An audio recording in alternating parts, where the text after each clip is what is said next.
Som. Então tá, oi pessoal, boa tarde, tudo bom? Eu sou a Ellen, esse é o meu colega Yuri. A gente vai estar falando um pouquinho com vocês sobre... Será mesmo que as máquinas vão roubar os nossos empregos?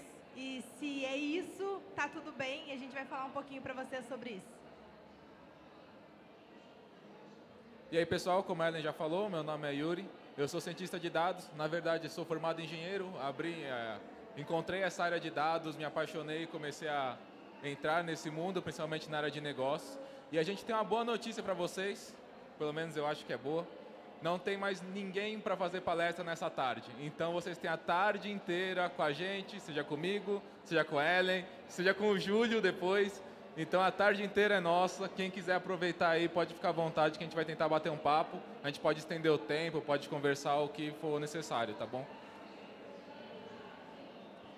Um pouquinho sobre mim, eu sou pesquisadora e analista lá no Capra Institute. Eu estudo jornalismo e estatística e a gente trabalha na cultura analítica de empresas. Para a gente começar, eu vou trazer um questionamento para vocês e aí quem quiser responder, participar, acho super legal para não ficar só a gente falando. Então, primeiro, o que é um computador? Nossa, que pergunta idiota, né? Quem é que não sabe o que é um computador? Mas eu quero realmente que vocês respondam. Se alguém quiser levantar a mão e responder, o que é um computador? Alguém só levanta a mão, alguém que não sabe o que é um computador? Alguém consegue só levantar a mão, não tem ideia do que é um computador?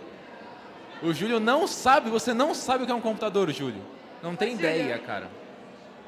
Putz, mano. Complicado, né, velho? E quem disse que é tecnologia?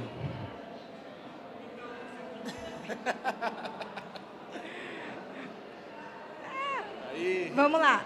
Primeiro eu vou trazer para vocês da onde começou a ideia de computador. Computador, muito tempo atrás, eram pessoas, mais especificamente mulheres, que faziam cálculos para cientistas, para universidades, enfim. Esses eram os computadores, mulheres que faziam cálculos, certo?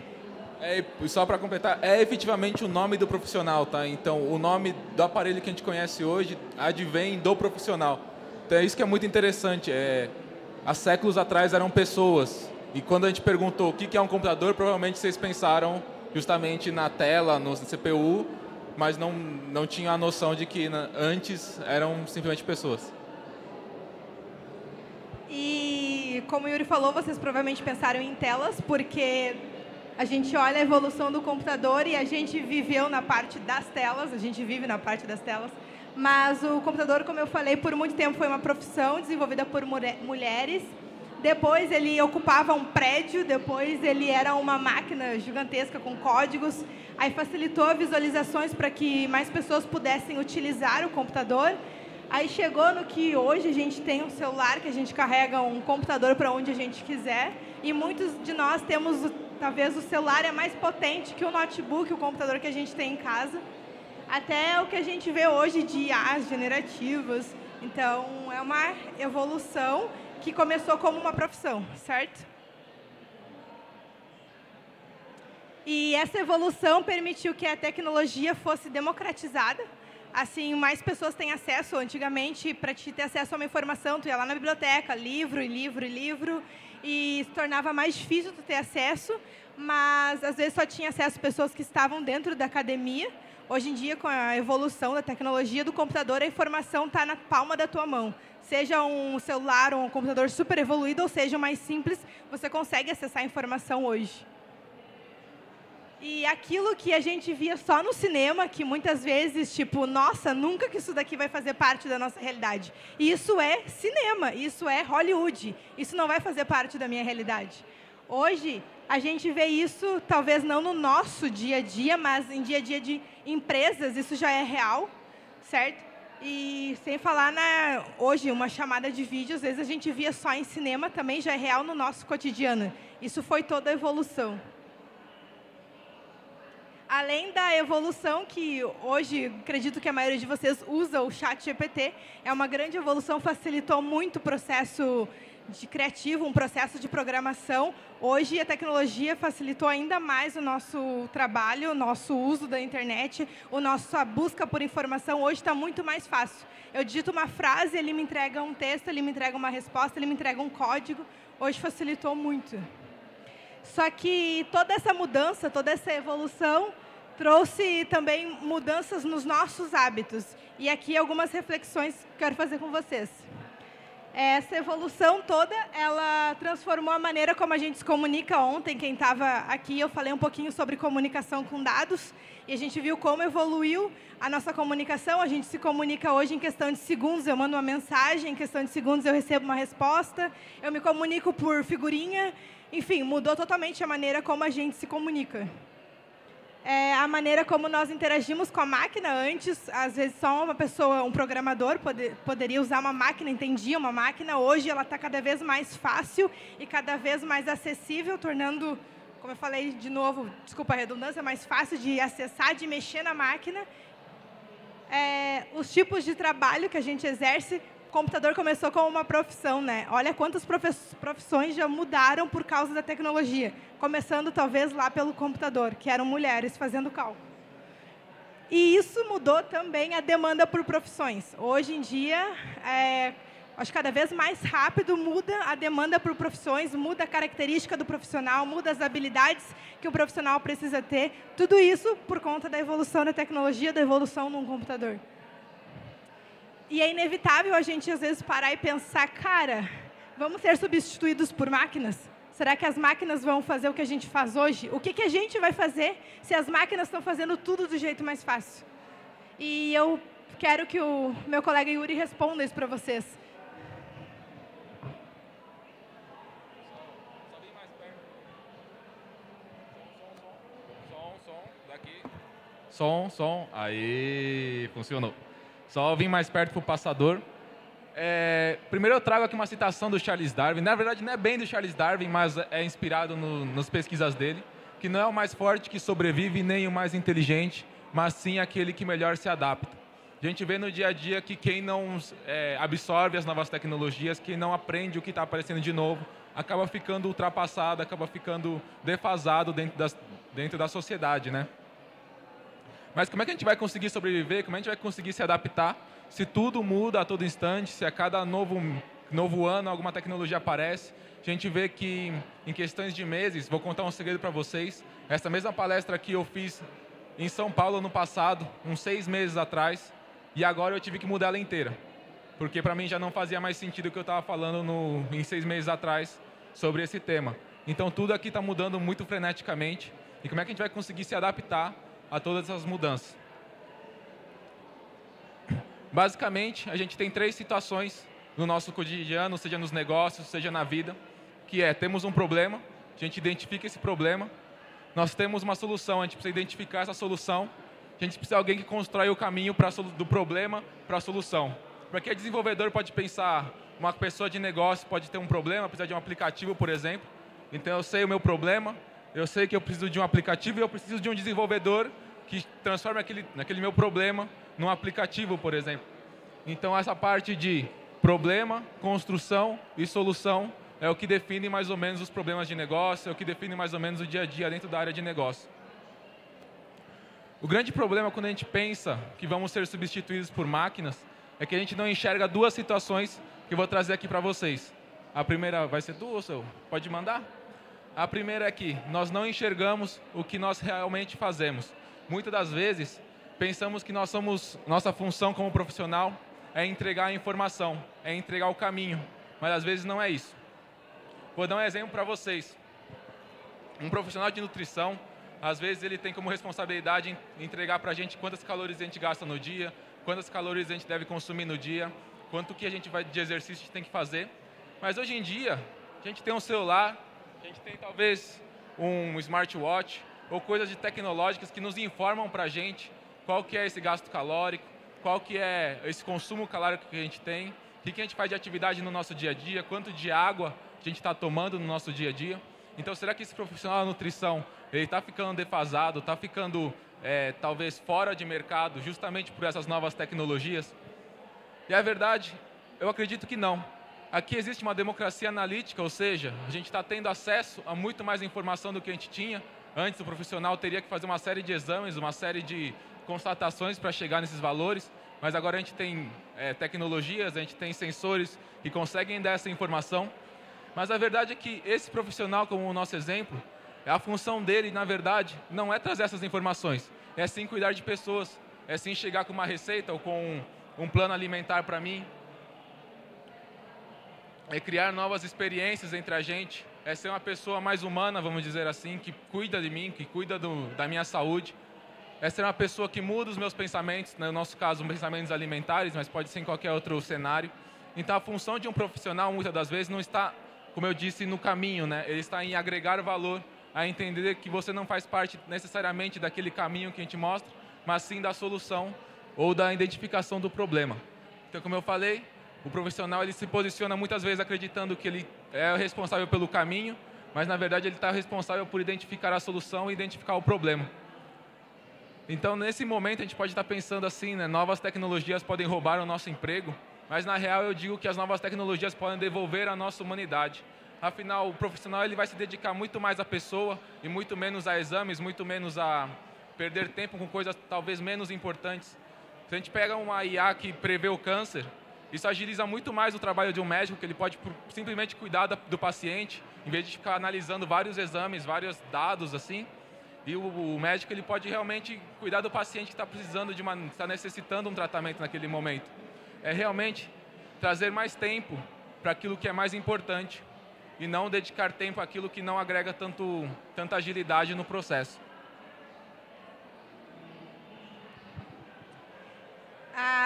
O segundo ponto é que muitas vezes a gente não enxerga o potencial que essa situação, que essa evolução nos traz.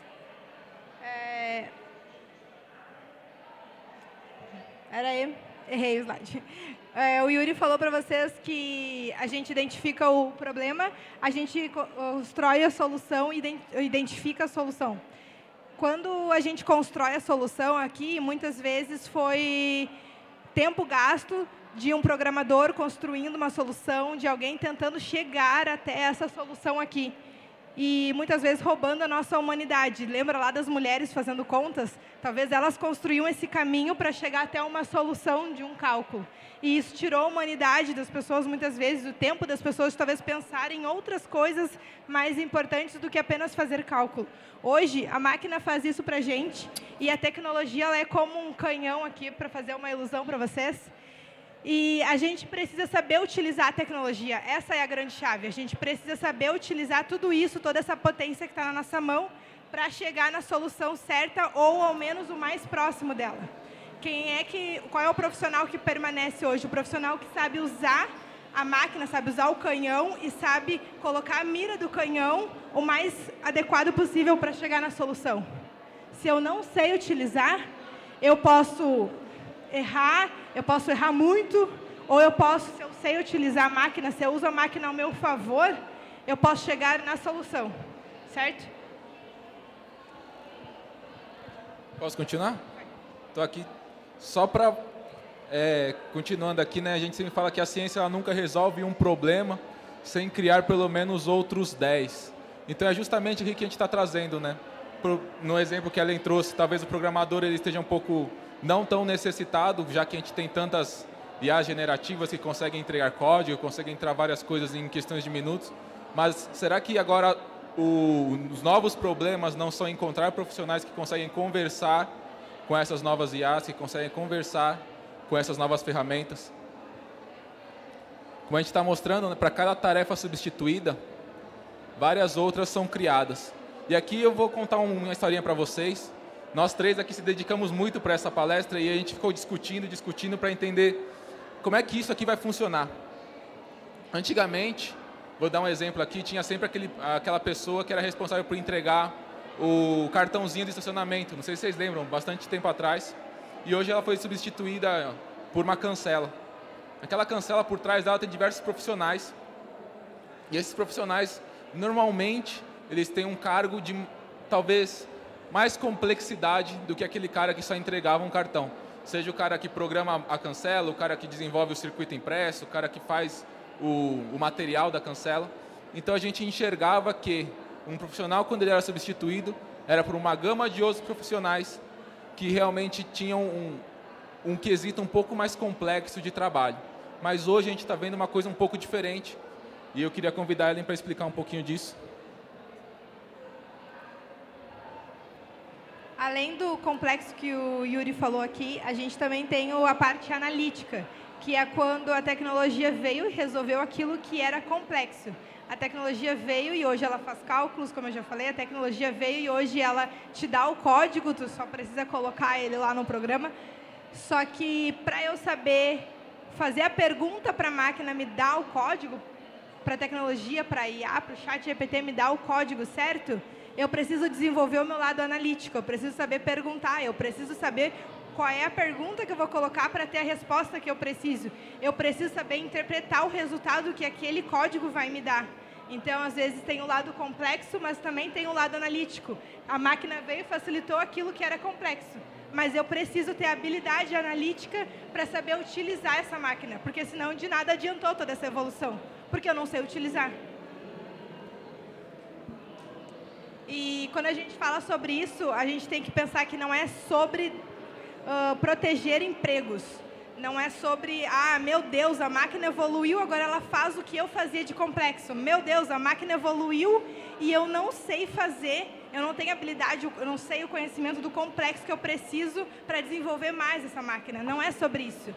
É sobre proteger pessoas, porque quando a gente protege pessoas, protege nós protegemos e como a gente se protege? Melhor dizendo, a gente se protege se adaptando cada vez mais a essa tecnologia, desenvolvendo as nossas habilidades para saber utilizar essa tecnologia, seja desenvolvendo o meu conhecimento para usar o lado complexo que o Yuri falou, ou seja, desenvolvendo o meu lado analítico para saber utilizar essa facilidade que a ferramenta está me dando, esse atalho que a ferramenta fez, mas eu preciso desenvolver uma habilidade para conseguir entender o resultado desse atalho, certo?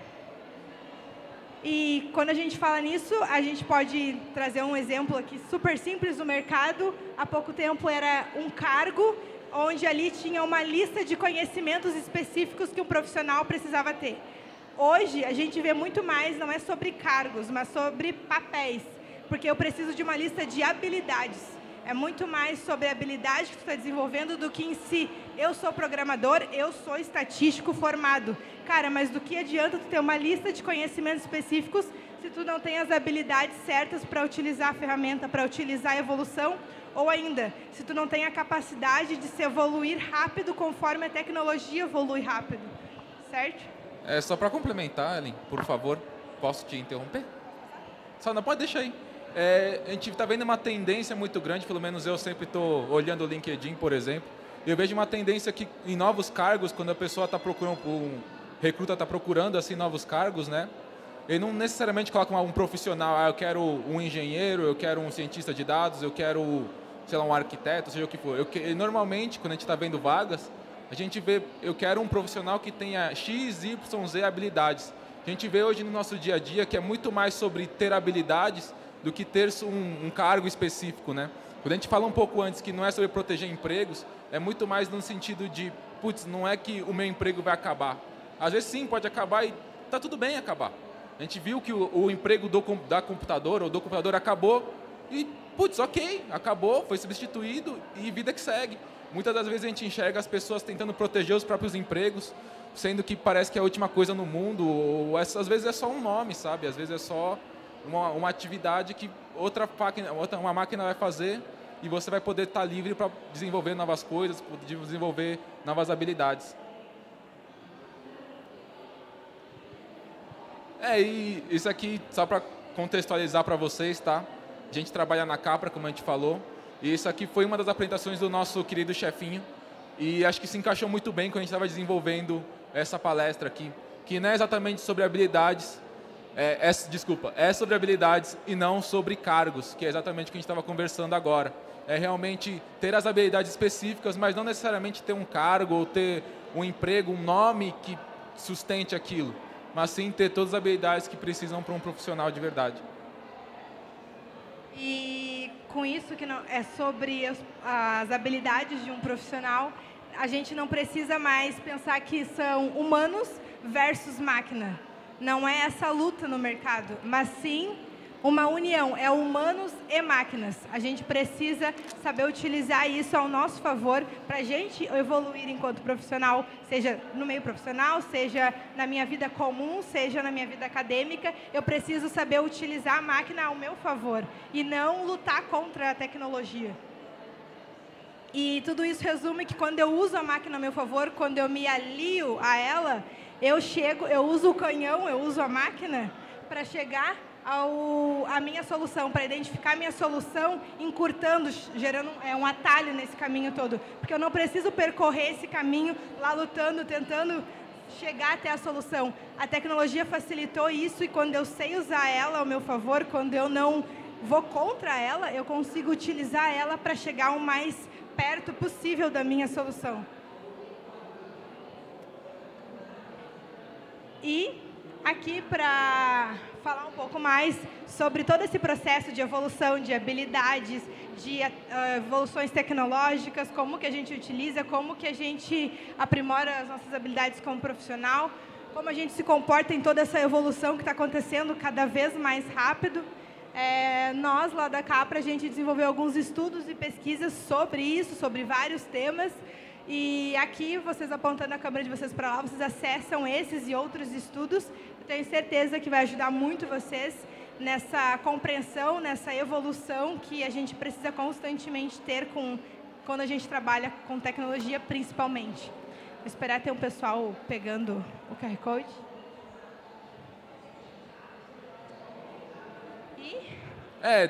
Como eu falei, meio que não tem mais ninguém aqui, a tarde é nossa. Mas a gente está programado aqui para daqui a pouquinho, aí 1 hora, daqui 1 hora e pouquinho, a gente vai ter uma atividade que é justamente, que ela chama IA na prática, né? Que é justamente como é que a gente vai usar esse canhão novo que a gente está usando, que a gente demonstrou para vocês.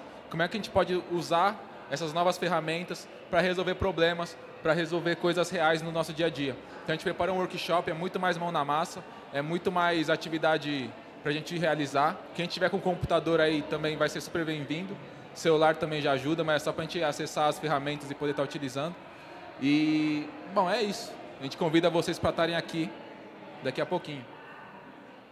É isso, pessoal. Alguém tem alguma pergunta sobre o que a gente falou aqui ou sobre o workshop que vai ter mais tarde? Vou deixar esse momento livre se alguém quiser perguntar. Quem quiser trocar uma ideia sobre o assunto também. Não? Tudo certo? Então tá. Pode falar. Então, 6 meses atrás, a gente falou sobre Machine Learning e Inteligência Artificial em São Paulo. E 6 meses até hoje mudaram várias coisas em relação à inteligência artificial. Então, eu sabia, né, que o Yuri tinha preparado isso, mas a questão é que eu gostaria que tu comentasse para nós o que vocês perceberam de diferença em tão curto tempo. Esse é um ótimo ponto, Júlio. Como eu falei, 6 meses atrás eu preparei esse material. O título era o mesmo, mas o material era completamente diferente. E naquele momento, a gente acreditava... Obrigado. A gente acreditava mais ou menos, e eu acho que sempre foi muito comum da gente acreditar que o que diferencia o humano da máquina era que a máquina fazia processos lógicos, enquanto que o humano fazia processos criativos. Normalmente a máquina fazia conta e o humano conseguia conversar, fazer uma linguagem natural. E hoje a gente vê ferramentas que, conversam com as pessoas, parecem demonstrar ter sentimentos até. Quando a gente vai para a área do design, a gente escreve uma linha e aparece uma imagem em alta qualidade, coisas do tipo que antes era coisa de artista, era coisa que era muito pertinente a nós humanos, né? E a gente começou a se perguntar, como mudou tão rápido essas coisas? Como é que essas ferramentas surgiram? E eu fico impressionado porque a cada momento surge uma ferramenta nova e eu fico tipo, cara, até 2, 3 meses atrás não tinha nada disso, entende? E a gente começou a refletir muito para entender se realmente essa distinção ainda faz sentido. Para mim, conversando com o pessoal da Capra, conversando com o pessoal que a gente convive no nosso dia a dia, isso que a gente chama de inteligência é muito poder computacional envolvido, mas não necessariamente chega a ser uma inteligência, entende? Inteligência a gente acredita que é muito mais do que isso, mas a parte da criatividade talvez ela não seja só criatividade para a gente não ser substituído. Quando a gente está falando, quando a Ellen deu o exemplo lá do canhão que a gente pode acertar ou pode errar, o alvo que seria a solução, né?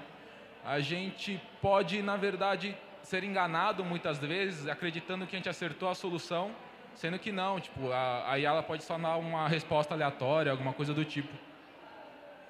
E acho que falta, além da criatividade agora para o ser humano, ter um senso de critério, se preocupar um pouco mais com o que está acontecendo e com as respostas que estão sendo recebidas, justamente para poder chegar na resposta, na solução mais ideal. Não é necessariamente que a máquina agora ela tem inteligência ou agora ela é criativa, mas sim que agora ela tem tanto poder computacional que ela consegue fazer processos mais complexos, mas a criatividade ainda está dentro de nós. Ou seja, quando eu peço para uma máquina fazer um texto, eu tenho que ter esse poder criterioso de escolher qual que é o melhor texto, em vez de só aceitar qualquer coisa que ele me manda. Quando eu peço uma arte, alguma coisa gráfica, eu tenho que realmente ter o cuidado de chegar na resposta que eu quero, na solução que eu quero. Porque aquela máquina lá, tudo que tem é poder computacional. Não tem mais nada além disso. E realmente, se alguém quiser comentar alguma coisa agora, depois de todo esse raciocínio que a gente apresentou, pode ficar à vontade, pode perguntar, qualquer coisa assim. Você leva lá, Ellen?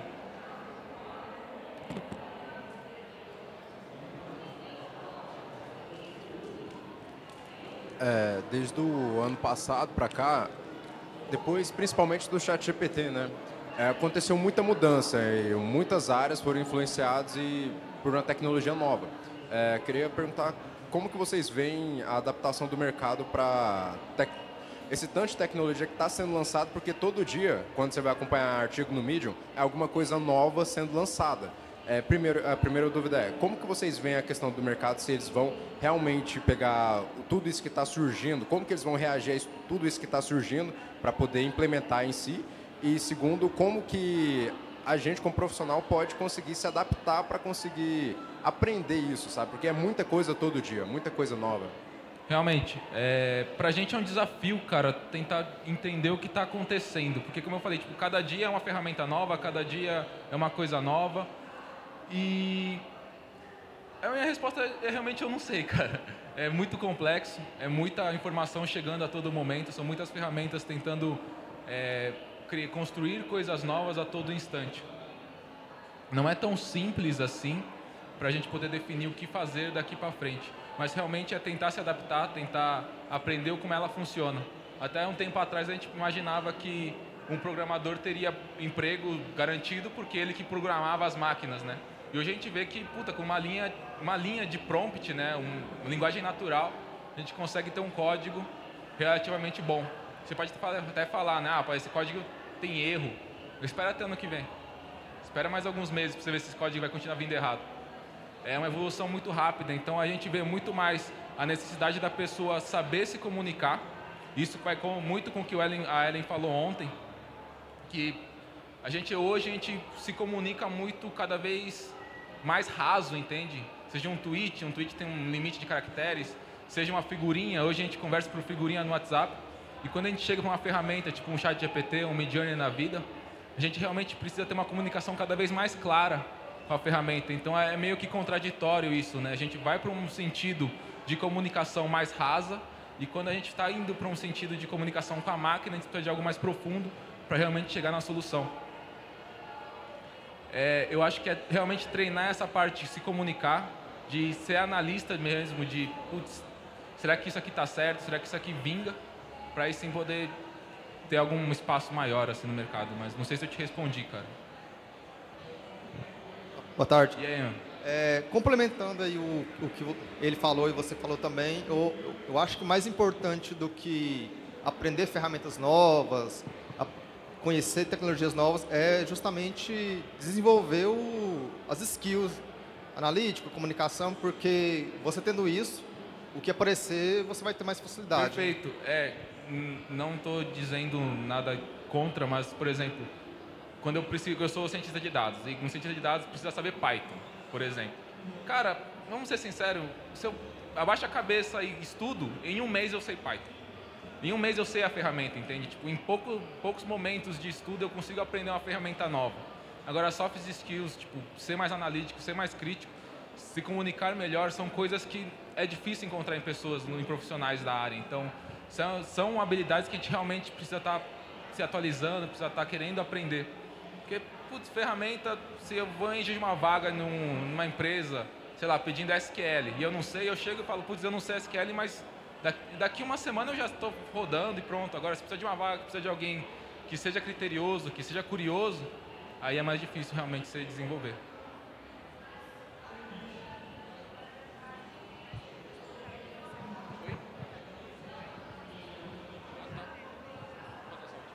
Boa tarde.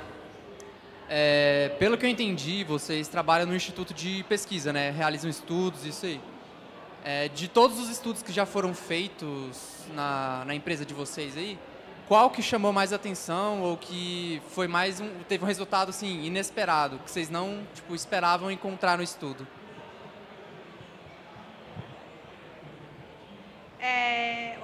Eu e o Júlio, a gente atua mais na parte de pesquisa lá. E, assim, falando a minha opinião, né? Eu acho que cada um tem a sua opinião de acordo com a sua visão, mas o que mais me impactou, assim, foi entender um pouco essa jornada. Tem um estudo, deixa eu voltar aqui, rapidinho, ver se eu consigo.